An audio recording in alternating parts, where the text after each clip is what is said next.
मित्रों, स्वास्थ्य के बारे में कुछ चर्चा इसमें हम करेंगे। मैं किसी कॉलेज में एक वाइट बोर्ड में लिखा हुआ देख रहा था। वहाँ पर स्वास्थ्य के बारे में 5-6 स्टेप लिखा था। उधर लिखा था पहला अधिकतम स्वास्थ्य, उसके बाद असल स्वास्थ्य, उसके बाद सामान्य स्वास्थ्य, उसके बाद रोग की अवस्था, रोग का संकेत का अवस्था, उसके बाद रोग का सामान्य अवस्था, फिर उसके बाद रोग का चरम अवस्था, फिर उसके बाद मृत्यु। ये जो स्वास्थ्य के बारे में अवधारणा है, जो स्वास्थ्य विज्ञान की धारणा है, ये बता नहीं सकती कि स्वास्थ्य क्या है। वो भी इस तरह बोलती है, स्वास्थ्य को इस तरह बोलती है कि सबसे बड़ा स्वास्थ्य, उससे कम स्वास्थ्य, उससे कम स्वास्थ्य और रोग की अवस्था। ये फैक्ट स्वास्थ्य क्या है ये बता नहीं सकती, क्योंकि स्वास्थ्य का कोई मापन है नहीं और पूर्ण स्वास्थ्य की अवस्था होती नहीं। तो इसीलिए इस व्हाइट बोर्ड में ये नहीं लिखा है, पूर्ण स्वास्थ्य नहीं लिखा, अधिकतम स्वास्थ्य लिखा। जहाँ तक स्वास्थ्य अधिकतम रूप से सबसे ठीक अवस्था में होगा तो उसको अधिकतम बोला गया, मगर वो अधिकतम भी पूर्ण स्वास्थ्य की अवस्था है नहीं। इसीलिए स्वास्थ्य कोई होता नहीं है, वो मात्राएं होती है। इसे शास्त्र में कहा गया, उपनिषदों में, कि हम उपाधिग्रस्त जीव हैं। उपाधिग्रस्त जीव का क्या अर्थ है कि हम जीव हैं और जो जीव होगा वो उपाधि से ग्रस्त होगा। उपाधि का अर्थ होता है रोग।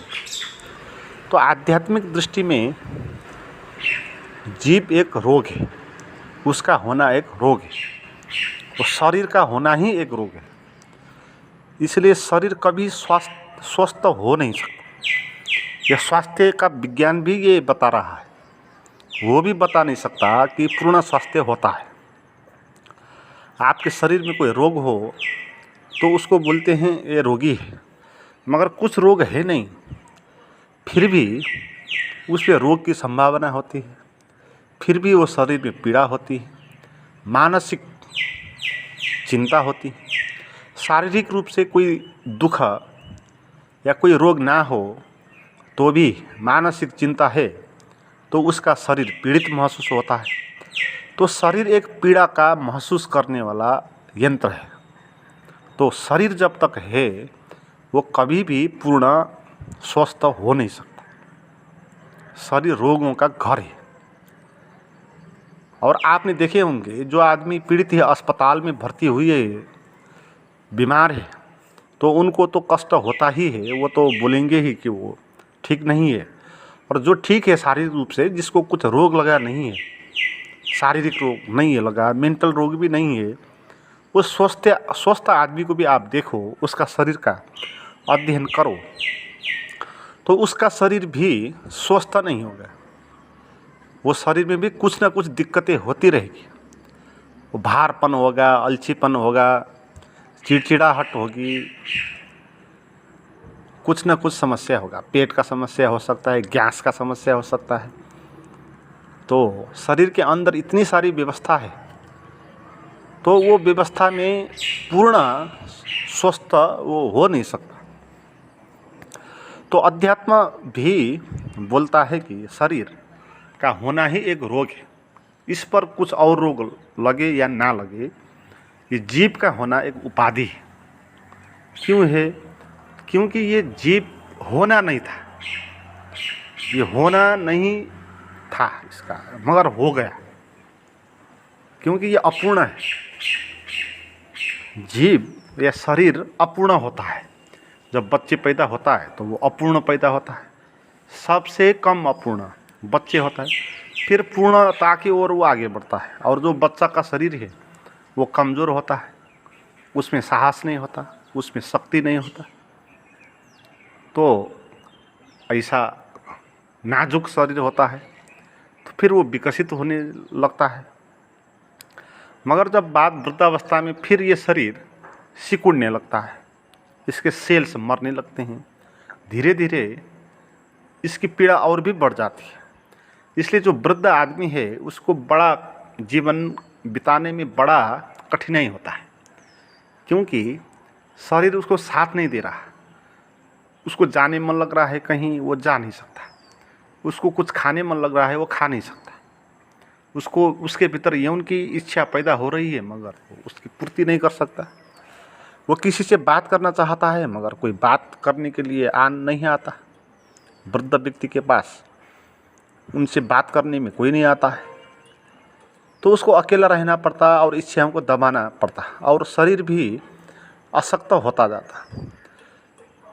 तो जन्म से मृत्यु तक ये शरीर एक पीड़ा है, ये शरीर का होना एक रोग है। मगर अध्यात्म ये बताएगा आपको कि इस शरीर से पार जाना है। अगर स्वस्थ होना है तो शरीर में रहेंगे तो शरीर तो अपूर्ण है, ये तो रोग का घर है। तो आपको भी रोग को सहना पड़ेगा, शरीर की पीड़ा को वहन करना पड़ेगा। मगर ऐसा भी व्यवस्था है कि हम शरीर से ऊपर उठ सकते हैं। उसी को ध्यान बोलते हैं, उसी को ज्ञान बोलते हैं, उसी को चैतन्य आत्मा बोलते हैं। तो शरीर से हम ऊपर चढ़ सकते हैं और अशरीरी अवस्था में हम जी सकते हैं। हम रिलैक्सेशन में ऐसे ही होते हैं।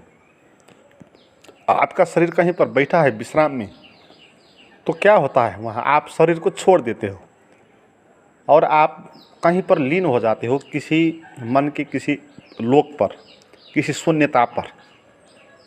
तो शरीर को छोड़कर भीतर की जो शून्यता है, तो वहाँ पर डूबना है। तो वही शरीर से मुक्त होने का विज्ञान है। शरीर को एक जगह पर रख देना है और शरीर को छोड़ देना है। भीतर से हम शरीर को पकड़े हुए होते हैं, उस पकड़न को ढीला करना है और धीरे धीरे शरीर को रिलैक्सेशन करके शरीर को छोड़ के हम भीतर की अशरीरी जो हमारे भीतर शून्यता होता है, तो उस पर डूबना है। उसी को ध्यान बोलते हैं, वही ज्ञान है।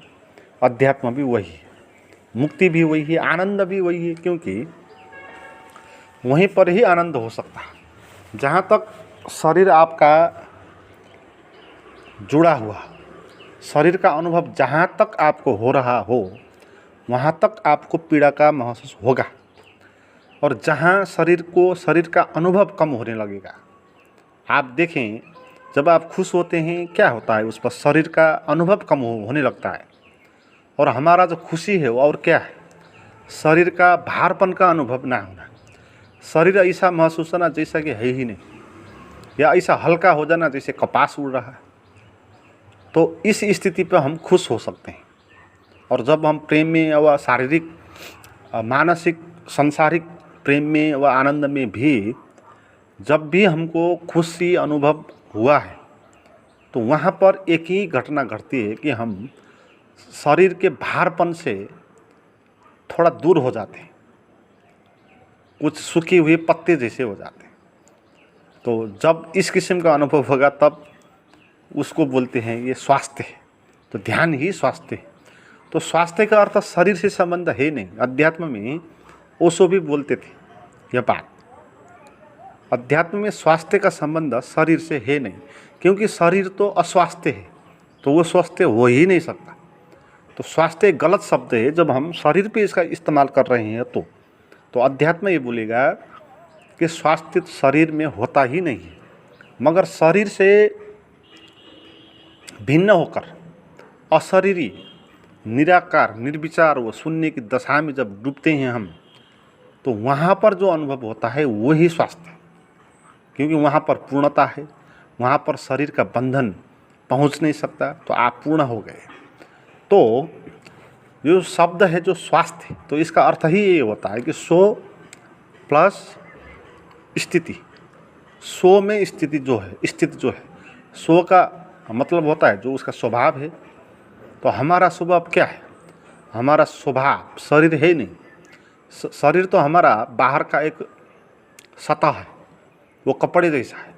हमारा अंतरतम स्वभाव क्या है? हमारा अंतर स्वभाव वो अशरीरी है, वो शून्यता है, वो निर्विचार चेतना हमारा स्वभाव। जब हम ध्यान में ऐसे डूबेंगे उस चेतना में और शरीर से भारपन का महसूस नहीं होगा, हम भीतर डूबेंगे तो अपने में हम स्थित हो जाएंगे, सो में हम स्थिति हो जाएंगे। तो वही खास स्वास्थ्य है। इसीलिए ध्यान ही खास स्वास्थ्य होता है। मित्रों, इस तरह सो में स्थित होने के लिए शरीर को कुछ रिलैक्सेशन में ले जाकर उससे तादात्म्यता तोड़ना सीखना है, वो कला सीखना है। और कैसे हम शरीर से पार उठ सकते हैं, इस पर कुछ अभ्यास करना चाहते हैं तो कुछ मेरे पास गाइडेड मेडिटेशन की वीडियोज़ है, वो आप कर सकते हैं। उसके लिए बात करें, उसका नंबर डिस्क्रिप्शन में दिया हुआ है।